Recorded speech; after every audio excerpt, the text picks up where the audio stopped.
Baiklah teman-teman, Assalamualaikum warahmatullahi wabarakatuh. Perkenalkan, nama saya Ahmad Herul Rosikin Z dengan NIM 182904211 dari kelas PTKA Angkatan 2018. Baiklah, di sini saya akan menjelaskan presentasi dari mata kuliah komunikasi data yang berjudul Data and Signal, yang dimana saya akan memperkenalkan yang pertama-tama profil saya. Saya dari kelas PTKA dengan jurusan Pendidikan Teknik Elektro, Prodi Pendidikan Teknik Informatika dan Komputer.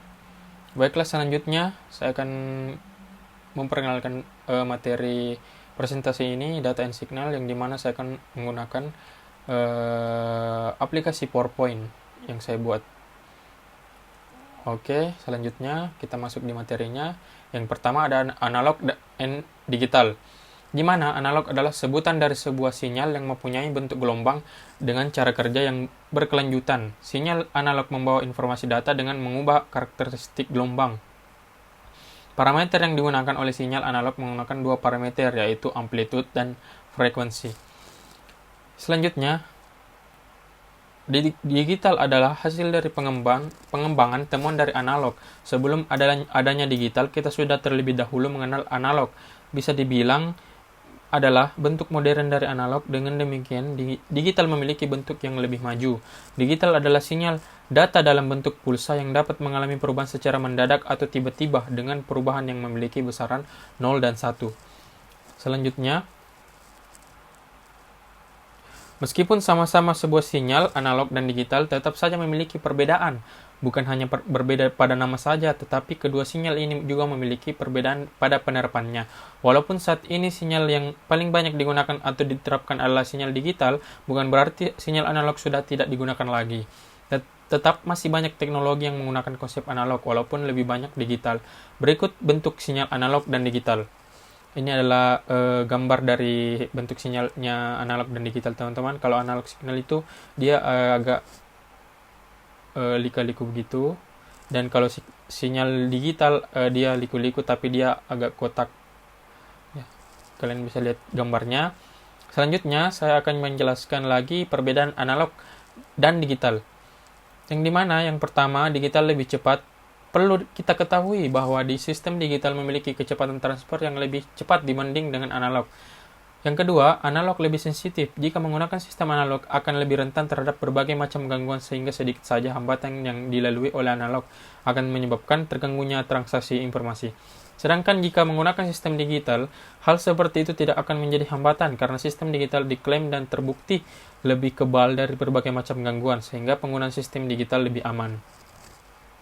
Dan yang ketiga, ada digital lebih fleksibel, yang dimana dengan menggunakan sistem digital, pengguna atau perangkat yang diterapkan akan lebih memiliki tingkat fleksibilitas tinggi sehingga memiliki fungsionalitas yang lebih banyak daripada menggunakan sistem analog. Sehingga banyak pengembang yang lebih memilih sistem digital daripada analog. Yang keempat, ada digital easy safe, yang dimana penggunaan sistem digital akan memudahkan proses penyimpanan informasi yang lebih ringkas daripada penggunaan sistem analog. Selanjutnya, periodic analog signals dan digital signals, yang dimana sinyal analog adalah sebuah kontinu sinyal untuk waktu yang berbeda-beda. Fitur variabel dari sinyal adalah representasi dari beberapa waktu lain yang bervariasi jumlah, yaitu analog dengan sinyal yang berbeda-beda dalam waktu lain. Ini berbeda dari sinyal digital dalam hal fluktuasi kecil sinyal yang bermakna. Analog biasanya memikirkan dalam listrik konteks, namun mekanik pneumatik, hidrolik, dan sistem lain juga menyampaikan sinyal analog. Selanjutnya, ada ciri-ciri sinyal analog. Yang pertama, ada transmisi efektif terjadi pada frekuensi tinggi. Yang kedua, ada memungkinkan frekuensi diffusion multiplexing. Ya, itulah teman-teman. Dan selanjutnya, jenis-jenis modulasi analog. Yang pertama ada amplitude modulation atau disingkat AM, frequency modulation atau disingkat FM. Yang ketiga pulse amplitude modulation atau disingkat PAM. Selanjutnya produk analog signal and digital signals, yang dimana semua informasi digital memiliki sifat-sifat umum yang membedakannya dari metode komunikasi analog sinkronasi dalam informasi digital yang disampaikan oleh simbol urutan yang diperintahkan. Semua skema digital memiliki beberapa metode untuk menentukan awal sebuah urutan, dan semua komunikasi digital memerlukan bahasa yang terdiri dari semua informasi bahwa pengirim dan penerima harus komunikasi digital kedua miliki di muka agar komunikasi bisa sukses.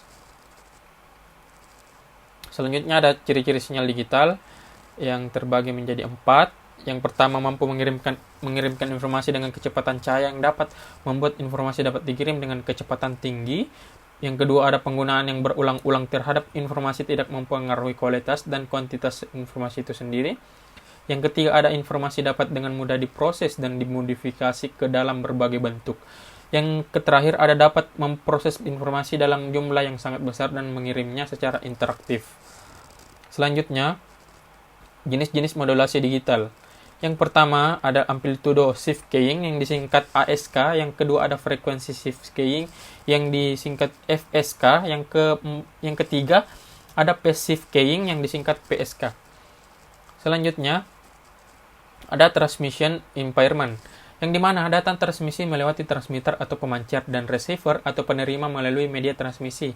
Media transmisi diklasifikasikan sebagai yang pertama, media yang dituntun atau guide media, gelombang-gelombang dituntun melewati jalur fisik, contoh twist pair, kabel koaksial, dan fiber optik.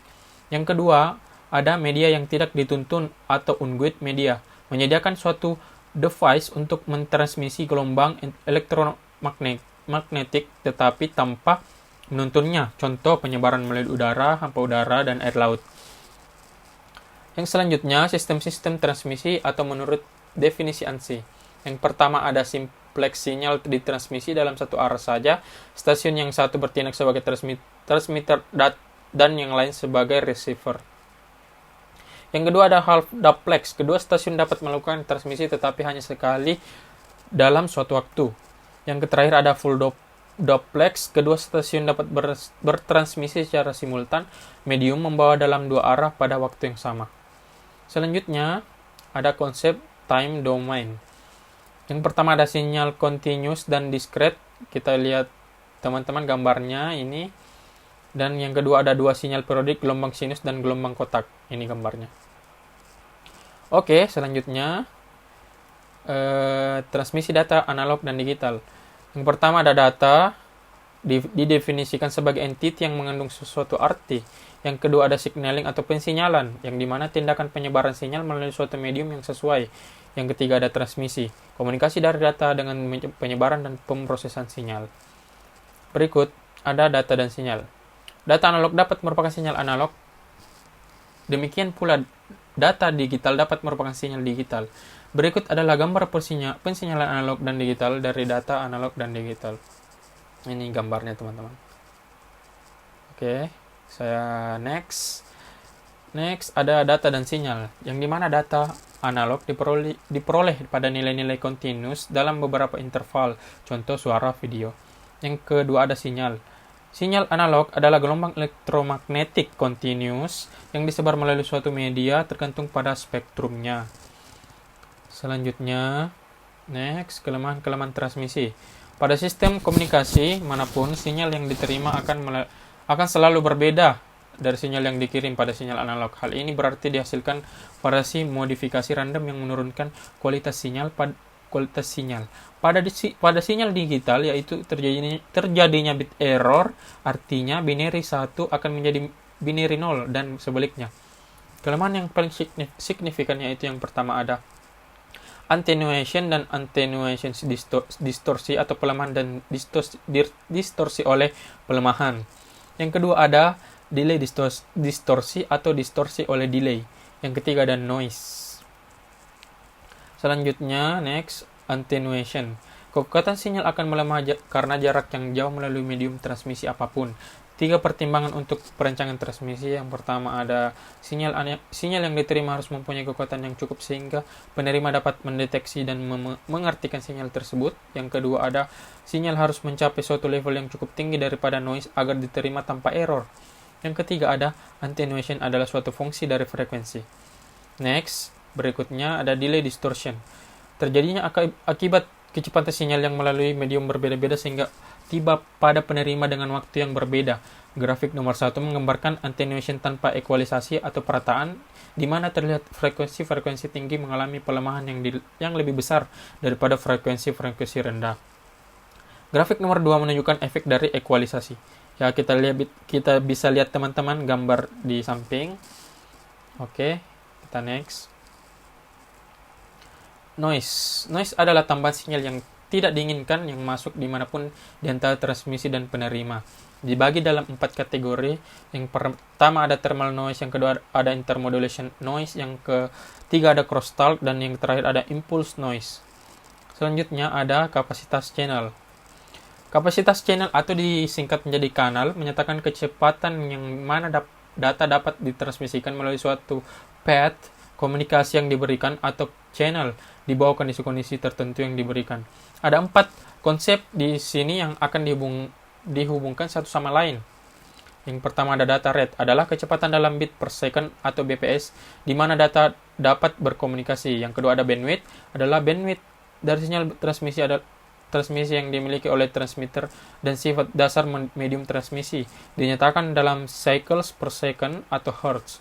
Yang ketiga ada noise, adalah level noise rata-rata yang melalui path komunikasi. Yang keempat ada error rate, adalah kecepatan di mana error dapat terjadi. Selanjutnya media transmisi. Medium transmisi adalah penghubung fisik antara transmitter dan receiver dalam sistem transmisi data. Terdapat dua media, yaitu guided media dan unguided media. Berikut ada data rate limits. Hal penting yang diperlukan di dalam komunikasi data adalah seberapa cepat kita dalam mengirimkan data di dalam bit per second melalui kanal atau kapasitas channel. Ya, teman-teman. Kecepatan data atau data rate tergantung pada 3 faktor berikut. Yang pertama ada besarnya bandwidth yang tersedia. Yang kedua ada level sinyal yang kita gunakan. Dan yang terakhir ada kualitas dari kanal atau terhadap besarnya noise. Selanjutnya, materi terakhir yaitu performance. Dalam suatu komunikasi data banyak sekali hal mempengaruhi suatu kualitas dari komunikasi data tersebut. Kualitas komunikasi data terdiri dari 5 kategori performance. Yang pertama konsistensi, yang kedua reliability, yang ketiga recovery, yang keempat security, dan yang 5 kategori performance, konsistensi, reliability, recovery, dan security. Kali ini saya akan mencoba mengulas tentang performance. Hal-hal yang mempengaruhi performance dari komunikasi data, yaitu yang pertama ada semakin banyak jumlah pengguna maka akan semakin lambat. Contoh saja pada transmisi data jaringan internet area hotspot. Jika penggunanya semakin banyak maka proses transmisi datanya juga akan lambat atau lelet. Yang kedua, ada diukur dari cepat data yang akan ditransmisikan, bit per second atau BPS. Kecepatan transfer data dalam dunia komputer dan telekomunikasi adalah jumlah data dalam bit yang melewati suatu medium dalam 1 detik. Yang terakhir ada jenis koneksi fisik yang digunakan antar node atau titik komunikasi. Jenis transmisi yang digunakan mempengaruhi performance. Jadi jenis yang digunakan harus sesuai dengan kebutuhan atau yang lebih efisien atau lebih bagus. Baiklah teman-teman, itulah presentasi dari saya. Jika ada salah kata, salah tutur kata dan kekurangan dalam menjelaskan presentasi data and signal ini, mohon dimaafkan karena saya hanya manusia biasa yang tak luput dari kesalahan. Oke, terima kasih teman-teman telah memperhatikan presentasi saya. Terima kasih atas perhatiannya. Saya ucapkan terima kasih. Jika ada kekurangan dan kelebihan mohon dimaafkan. Wabillahi taufiq walhidayah. Wassalamualaikum warahmatullahi wabarakatuh. Saya Ahmad Herul pamit undur diri.